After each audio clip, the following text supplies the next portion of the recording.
Bonjour mes chers frères, je souhaite que la paix du Seigneur Jésus repose sur votre vie et sur votre famille pour toujours.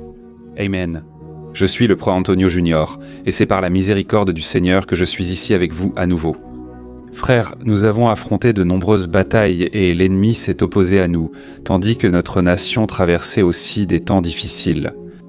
La victoire revient au peuple de Dieu.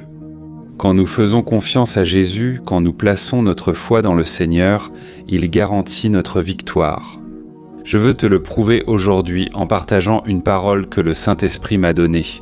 Beaucoup ici sont spirituellement froids. Tu sais pourquoi ?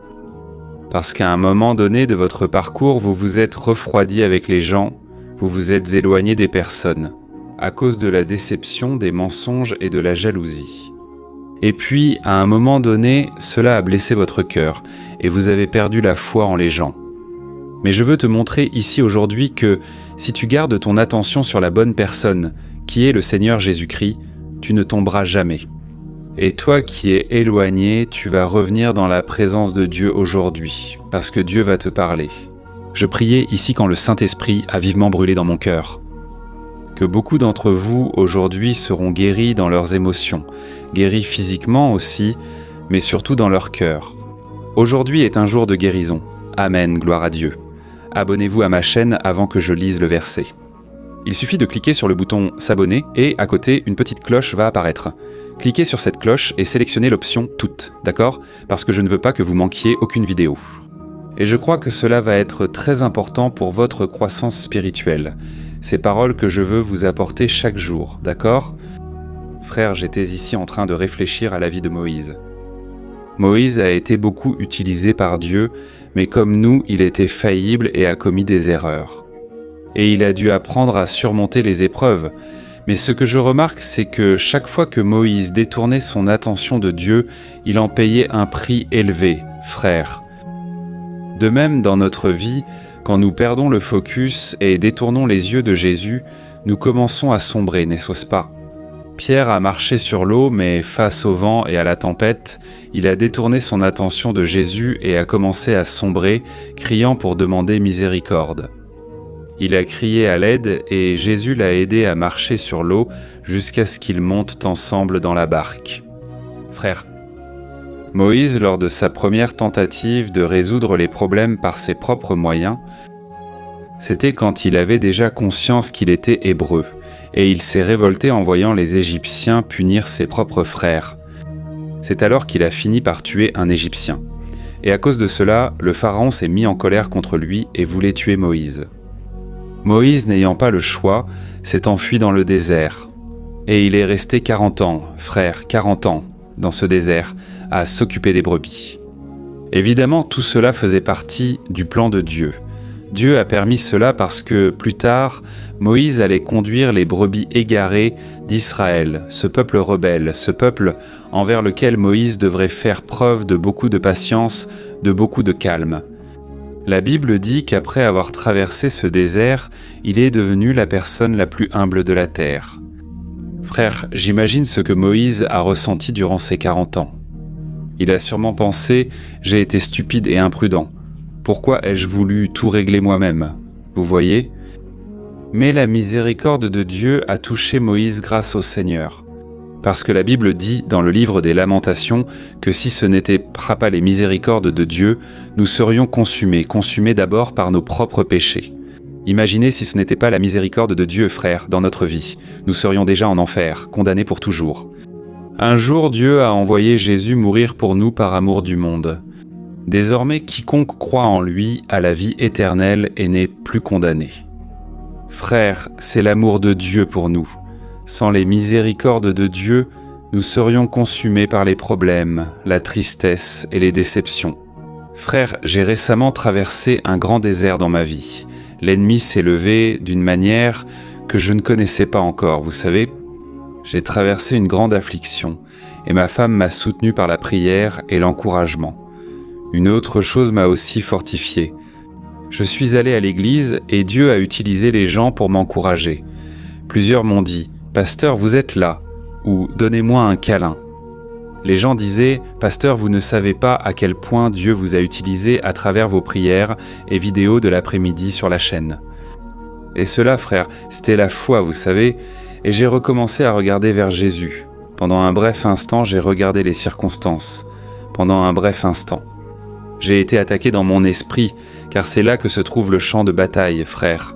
Le diable a alors soufflé des mensonges et j'ai été confus. Et frère, grâce à Dieu, je me sens neuf, comme si je n'avais jamais vécu de bataille. Je suis à nouveau enthousiaste pour vous encourager et remercie tous ceux qui ont prié pour moi. J'ai aussi souvent besoin de prière parce que je prie pour les gens. L'ennemi se lève contre, mais au nom de Jésus, il est déjà tombé à terre. Et je crois que notre Dieu est celui qui nous garde, nous protège et renouvelle toujours nos forces lorsque nous tournons notre regard vers lui. Amen. Moïse a passé 40 ans dans le désert après avoir tué l'Égyptien, agissant de sa propre initiative. Bien sûr, Dieu pouvait l'utiliser et Dieu voulait utiliser Moïse, mais ce ne serait pas à sa manière. D'ailleurs, la Bible dit que la colère de l'homme ne produit pas la justice de Dieu. C'est pourquoi nous ne devons nous venger de personne. Vous savez pourquoi ? Lorsque tu agis avec colère, Dieu ne fait pas justice pour toi. Garde bien ce que je te dis. La colère de l'homme ne produit pas la justice de Dieu.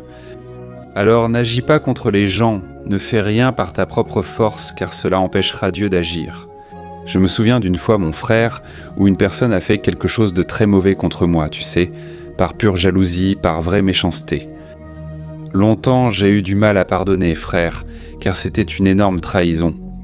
Je me souviens avoir dit ceci à ma femme. Je ne veux pas que Dieu punisse cette personne. Je ne veux pas qu'il lui arrive quelque chose de mal, mais je veux que Dieu fasse justice en ma faveur. Frère, j'avais de la colère dans le cœur, et tant que cela durait, Dieu n'a pas agi. Mais c'est au moment où j'ai remis cette personne entre les mains de Dieu et que j'ai dit « Dieu, je lui pardonne de tout mon cœur. Je libère le pardon, je libère les bénédictions du Seigneur. Je te demande, aie miséricorde de cette personne. Dans mon cœur, je l'ai déjà libérée. » Frères, quand j'ai fait cela, Dieu a commencé à agir, Dieu a commencé à opérer, et Dieu a permis que cette personne passe par une affliction. Mais frères, ce n'était plus de moi. Je n'ai pas voulu de mal pour elle, mais Dieu l'a permis. J'ai encore prié pour elle par amour. Car Jésus nous a demandé de prier pour ceux qui nous persécutent et complotent contre nous. Amen. Nous devons laisser Dieu gérer toutes choses. S'il veut sévir ou discipliner quelqu'un, il le fera. Ce n'est pas à nous de le faire. Amen. Frère, Moïse a traversé une grande épreuve en passant 40 ans dans le désert. Je veux maintenant vous lire un autre moment où Moïse a agi de sa propre initiative, mais cette fois, c'était compliqué. Frère, Dieu ne nous caresse pas dans le sens du poil. Tu peux marcher avec Dieu toute ta vie. Si tu échoues gravement, si tu déshonores Dieu devant les gens, si tu donnes un mauvais témoignage, frère, les conséquences arrivent. Je veux lire avec toi Nombre chapitre 20, versets 7 à 12. Écoute bien, puis nous prierons. Je veux vraiment prier de façon spécifique. Alors aujourd'hui, ne quitte pas la vidéo avant la fin. Je crois que Dieu va accomplir des merveilles dans ta vie. Amen. Regarde ce qui est écrit.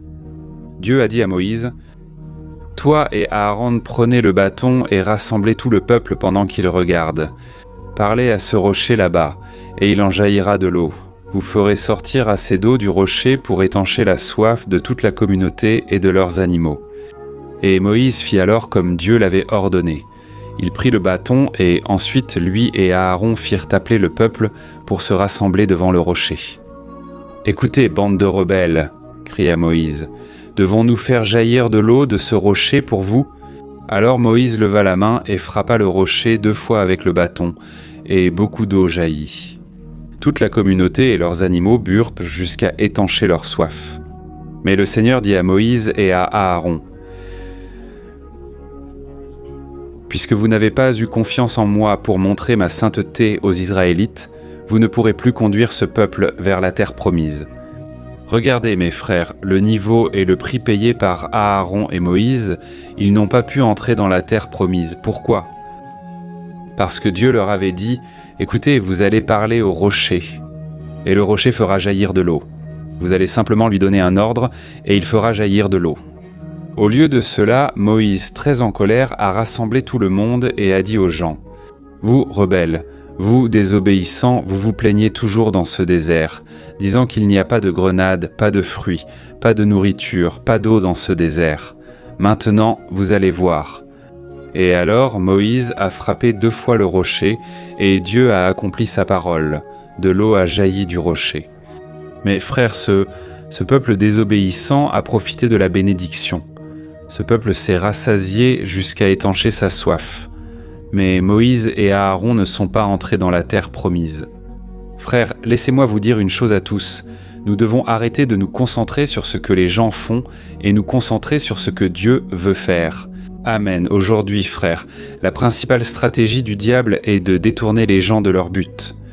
Il y a des pasteurs, frères, qui auparavant prêchèrent l'Évangile, prêchèrent la parole de Dieu, et aujourd'hui ils ne prêchent que contre d'autres pasteurs. Ils ne prêchent que les mauvaises choses qu'ils voient arriver, mais ils ne se concentrent pas sur l'Évangile. C'est Jésus qui transforme le cœur, pas notre force. Ça ne sert à rien de te fâcher contre les gens, ça ne sert à rien d'essayer d'agir par ta propre force, tu sais, avec de la bonne volonté. Ça ne changera ni ton cœur, ni les gens. Tu dois crier vers Jésus, demander son secours. Amen. Donc tu ne peux aider les gens que si ton objectif c'est Dieu. Frères, quand on commence dans le ministère, Dieu lui-même met des personnes sur notre chemin pour recevoir notre aide, pour être aidé, conseillé, recevoir une parole. Le problème, frères, c'est qu'on commence à vouloir aider les gens par notre propre force à notre manière. Et là, on se fatigue, on se met en colère, parce qu'on voit tant de péchés et d'ingratitude, frères. Tant d'injustice. Frère, je me souviens, j'ai passé 7 ans à m'occuper des jeunes de mon église. Ce n'était pas facile. Je préparais des messages à prêcher et chaque samedi j'y allais et je prêchais la parole. Jusqu'au jour où un jour, les responsables des jeunes qui étaient avec moi m'ont appelé à une réunion et ils ont dit « Écoute, nous sommes ici pour te dire, tu n'as pas la vocation de pasteur. Tes messages sont très mauvais, ça donne sommeil de t'écouter. » Alors, frère, ça a été un vrai coup de massue, vous savez, j'ai pris un sacré coup. C'était comme un coup de couteau dans le cœur, parce que j'ai pu voir à quel point il est difficile de se donner aux autres, et qu'ils ne reconnaissent pas ton travail. Ils ont affirmé que je n'avais pas la vocation de pasteur, alors que Dieu m'avait déjà appelé. Frère, si je n'avais pas pardonné à ces personnes, j'aurais gâché ma propre vie, j'aurais payé un prix très élevé. Mais j'ai pardonné à ces personnes. Aujourd'hui, je veux te dire, ne te concentre pas sur les autres.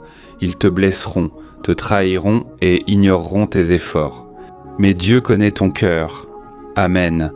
Ta récompense doit venir de lui, elle ne viendra pas des gens. Fais de ton mieux, obéis à Dieu, et il t'honorera. Amen. Les gens ne pourront pas répondre à tes prières, ils ne pourront rien faire. Et si tu restes focalisé sur eux, tu seras déçu. Moïse a encore été déçu. Les gens ont eu le miracle, mais lui n'a pas pu entrer en terre promise. Alors, c'était un prix très élevé. Je ne veux pas que tu paies ce prix, d'accord ? Maintenant, je veux prier pour ta vie. Je vais prendre ici l'huile d'onction. Je veux vraiment que tu laisses ta demande de prière ici, car nous allons maintenant élever une clameur. C'est le moment crucial, aussi essentiel que la parole. Pourquoi ? La foi naît en entendant la parole, non ? Je suis ravi de voir votre progression spirituelle. Depuis que vous écoutez la prière, analysez combien votre vie a changé. Parfois, les circonstances restent les mêmes, mais si votre cœur change, tout change. Vous gagnez en force et en sagesse pour affronter les problèmes. Alors, je veux prier pour vous en ce moment. Vous qui êtes déçus, vous qui avez beaucoup souffert, je crois, Dieu ne se trompe pas d'adresse. Si vous êtes ici aujourd'hui, c'est que Dieu voulait que vous entendiez cela. Amen, fermez les yeux et à la fin je vous demande de partager. Et si vous êtes vraiment touché aussi, écrivez ici dans les commentaires « Dieu a parlé à mon cœur aujourd'hui ». Gloire à Dieu. Alléluia. Prions. Prions. Seigneur, je te présente la vie de ce frère et de cette sœur et te demande en leur faveur. Je te demande, mon Dieu, d'accomplir toute ta volonté dans leur vie, car ta parole dit qu'elle est bonne, parfaite et agréable.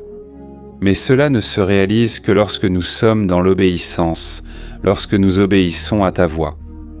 Père, nous ne voulons pas agir comme Moïse qui, à cette période de sa vie, a fait des erreurs. Il a mal agi, il a agi par impulsion. Il était en colère contre ces personnes ingrates, des personnes qui ne savaient que se plaindre. Tout comme nous, mon Père, nous sommes entourés de personnes qui n'ont pas la foi, des personnes qui n'arrivent pas à se réjouir face aux difficultés, des personnes souvent ingrates, envieuses. Ne nous laisse pas être contaminés, Père. Ne permets pas que nous cédions à la tentation de détourner notre attention du Seigneur. Ô mon Dieu, nous ne voulons pas être comme l'apôtre Pierre qui a coulé dès qu'il a regardé les problèmes de la vie. Jésus, nous tournons nos regards vers toi aujourd'hui. Je crois que le Seigneur s'est adressé directement à plusieurs ici. Je te demande de relever ces personnes aujourd'hui, mon Père, pour qu'elles deviennent une bénédiction entre tes mains et soient puissamment utilisées par toi, Seigneur. Dieu, je crois qu'un nouveau temps commence aujourd'hui dans cette vie, Père. Père, et qu'elle puisse avoir la grâce du Seigneur pour prier pour ceux qui la persécutent, pour ceux qui lui ont fait du mal, pour ceux qui ne veulent pas son bien. Ô mon Dieu, que la même grâce de Dieu là sur la croix, quand il a prié pour ses persécuteurs, soit sur notre vie aujourd'hui. Ô Esprit Saint de Dieu, répands sur nous un amour surnaturel. Répands sur nous un cœur calme, un cœur humble, un cœur doux, comme celui de Jésus. Ne nous laisse pas, Seigneur, succomber à la tentation. Je te demande les mains tendues, guéris les blessures émotionnelles. Combien ici, mon Père, traverse le désert depuis si longtemps. Pour leur désobéissance, avoir laissé le péché entrer ou voulu agir par leur propre force. Seigneur Jésus, fais sortir cette personne du désert et de ses larmes devant toi. Cette personne a besoin de ta grâce et de ton intervention. Fais le miracle, Seigneur, nous te le demandons. Je prie aussi pour les maladies physiques. Jésus, tu as porté sur toi nos infirmités. Arrache maintenant, arrache de ta main, Jésus, toute maladie qui est dans ce corps. Au nom de Jésus, que toute maladie tombe à terre. Au nom de Jésus, sors de ce corps. Au nom de Jésus. Ô mon Dieu, pose aussi ta main sur cette personne qui est tourmentée spirituellement. Le diable n'a pas apporté la paix. Le diable lance des flèches, des mensonges dans l'esprit de cette personne, disant qu'il n'y a plus de solution. Au nom de Jésus, sors, Satan, retire-toi. Tu n'appartiens pas à cette vie. Elle est aimée, elle est spéciale pour Dieu, elle a été rachetée par le précieux sang de Jésus. Et je réprimande maintenant, au nom du Seigneur, tout le mal, que toute oppression tombe à terre, au nom de Jésus. Et maintenant j'invoque aussi le sang du Christ sur ma vie, sur la vie de mes frères. Que la grâce, la consolation de l'Esprit Saint et l'amour de Dieu reposent sur nous et nous donnent la paix et la protection. Au nom de Jésus, je prie et te remercie. Amen, gloire à Dieu.